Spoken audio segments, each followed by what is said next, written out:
Всем привет, друзья! Сегодня нас ожидает не совсем привычное сравнение. Сегодня испытаем инновационную присадку для моторного масла, как это представляет сам производитель. Это Manol Ester.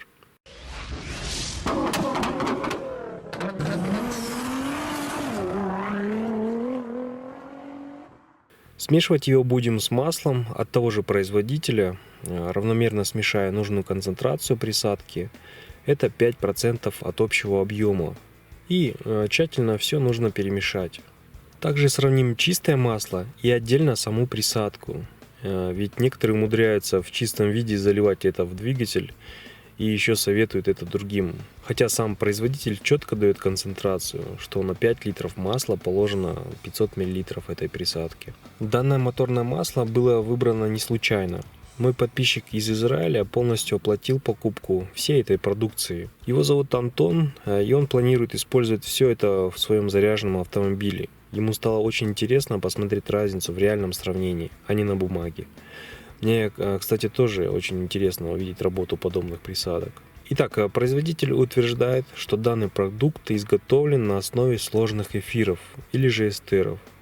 То есть перед нами базовое масло 5-й группы. Хотя по некоторым данным продукт содержит также ПАУ, это 4-ю группу, плюс пакет присадок. То есть эта добавка в моторное масло никак не повлияет на общую концентрацию присадок в основном масле. А сейчас мы все это и проверим. Произведем сравнительный тест на потерю массы. Manol также утверждает, что благодаря данной присадке снижается расход масла в связи с тем, что эстеры меньше испаряются. Также улучшается и холодный пуск двигателя. Это нам и покажет сравнительный тест на низкотемпературную текучесть. Оставляем масла на сутки в морозильной камере и переходим к тесту на испаряемость. Постоянные зрители уже знают, что погрешность данного сравнения я стараюсь снизить по максимуму. Меняю местами стаканы, чтобы прогрев был равномерным. И в среднем температура равна 220 градусов по Цельсию. Перед этим тестом я прочитал множество отзывов от реальных людей, которые использовали эту присадку. Некоторым она показалась просто волшебной. Двигатель становился у них практически бесшумным, расход масла снижался, а также и топливо расходовалось значительно меньше обычного. Конечно, от таких отзывов единицы. Большинство людей не почувствовали разницу. Возможно, немного снижался шум, и на этом все. Мне кажется, в большинстве случаев действует самовнушение, ведь люди покупают красивую баночку и уже держа ее в руках начинают фантазировать. Насколько же это правда, надеюсь, скоро мы это и узнаем. Оставляем масла остывать на минут 20, а тем временем переходим к тесту на низкотемпературную текучесть. Температура не такая низкая, как могла бы быть. Сейчас она составляет минус 25 градусов. При минус 30 чистейшие эстеры даже не сдвинулись с места. Также вы можете заметить кристальную прозрачность, конечно же в кавычках, присадки и чистого масла. А ведь масло у нас соответствует допуску от Volkswagen 504-507. А насколько я знаю, в таких маслах часто содержится ПАУ, пусть иногда и в небольших количествах, что не дает помутнеть маслу даже при минус 25 градусах. Как вы видите, производитель не обманул, текучесть действительно улучшилась. Конечно, не до такого результата, как я ожидал. Думаю, в реальных условиях ни двигатель, ни особенно человек не почувствует разницу при зимнем запуске. Переходим к результату сравнения на испарение. Итак, снова для меня непонятный результат, вернее даже неожиданный. Присадка в чистом виде испарилась в самом большом объеме. Она потеряла 6,76 грамма. Это 22,5% от общего объема. Далее идет моторное масло, смешанное с присадкой. Потеря составила 5,08 грамм, или же 16,93%. Самый лучший результат показало чистое масло с потерей 4,66 грамма, или же 15,5%. Как вы видите, добавление этой присадки не особо препятствует испаряемости, вернее даже наоборот. Делаем для себя вывод и переходим к еще одному очень интересному сравнению на высокотемпературные отложения. Данное сравнение производится при абсолютно одинаковых условиях. Объем масла равный, так же как и температура. При таком нагреве непременно возникнет отложение на дне стакана и также возникнет лаковый налет на стенках. При несоблюдении интервала замены, либо при перегревах, вы можете заметить похожие отложения на термонагруженных деталях двигателя, и не только. Ну, совсем скоро все увидим. Спустя уже 20 минут эстеры покидают испытания.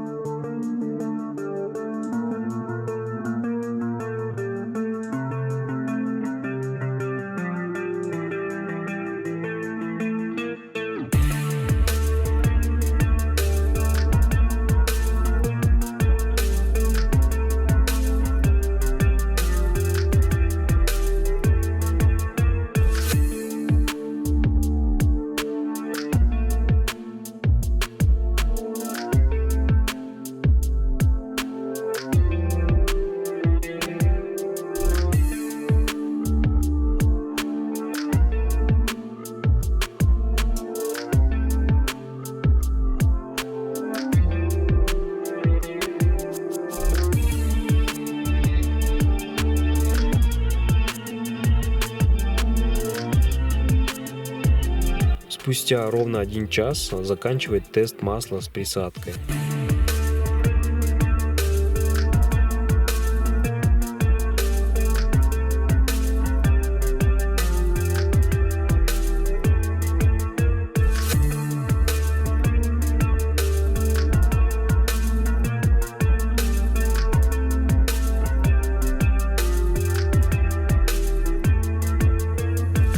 Спустя еще 20 минут испарилось чистое масло. Смотрим на отложения. И опять, честно, не ожидал я от чистого масла, особенно от среднезольника, увидеть такой вот результат.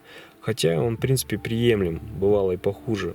Достаточное количество шлама осталось на дне стакана. Это не только присадки, как я думаю, там также достаточно высокое содержание полимерного загустителя. И, скорее всего, он не очень качественный, что в свою очередь не очень хорошо для хорошего моторного масла. Ну, вернее, не для масла, а для двигателя, где оно залито. Не знал бы я спецификации этого масла, я бы подумал, что это полнозольник 5В40 или 0В40. Смесь масла и присадки показала еще более плачевную картину для меня. Теперь после увиденного трудно будет уговорить залить это в свой двигатель. Но все же придется это сделать для полной картины. Кстати, вы это увидите уже совсем скоро. Кто не знает, полимерный загуститель – это модификатор вязкости, и он бывает тоже разного качества. Какой-то быстро разрушается, а другой достойно себя показывает. Простым языком, молекулы полимера при повышении температуры увеличиваются до гигантских размеров, значительно превышающие размеры молекул масла.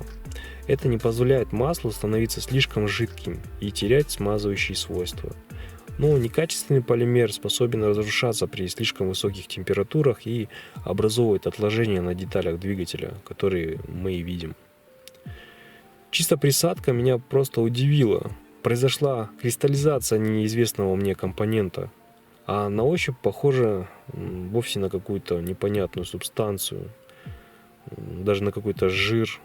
Скажу вам честно, друзья, что ПАУ и даже эстеры никогда не оставляют после себя подобных следов. Возможно, содержание эстеров настолько низкое, что оно никак не влияет на общую картину. Зато в составе присутствует что-то другое, что должно влиять на работу масла непосредственно в двигателе, я надеюсь. Сейчас посмотрите, что осталось на стаканах и на крышке после промывки и легкой протирки под теплой водой.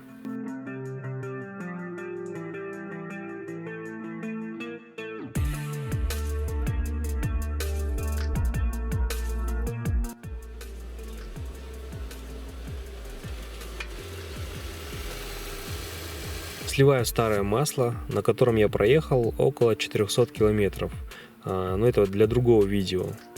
И заливаю чистое масло без примеси этой присадки.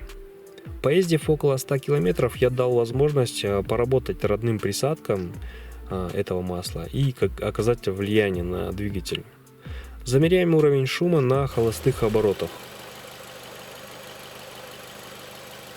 В среднем показатели равны 67 дБ. На 2000 оборотах шум составляет 77 дБ.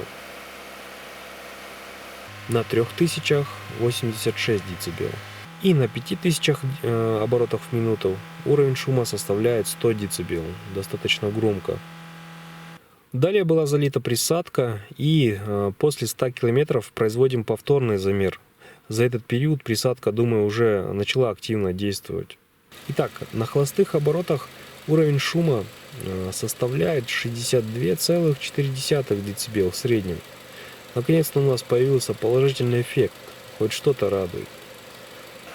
Далее на 2000 оборотов уровень шума равен 75 дБ, на 3000 84. И на 5000 оборотов уровень почти такой же, как и на чистом масле. Он равен в среднем 99 дБ.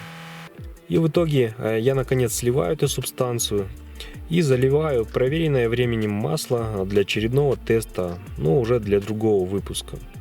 Далее я выскажу исключительно свое личное мнение, основываясь на данном сравнении. Я не имею ничего против лично компании СКТ Manolo, но данная присадка не совсем является тем, чем ее представляют. Повторюсь, если там и есть в составе эстеры, то в ничтожно малом количестве.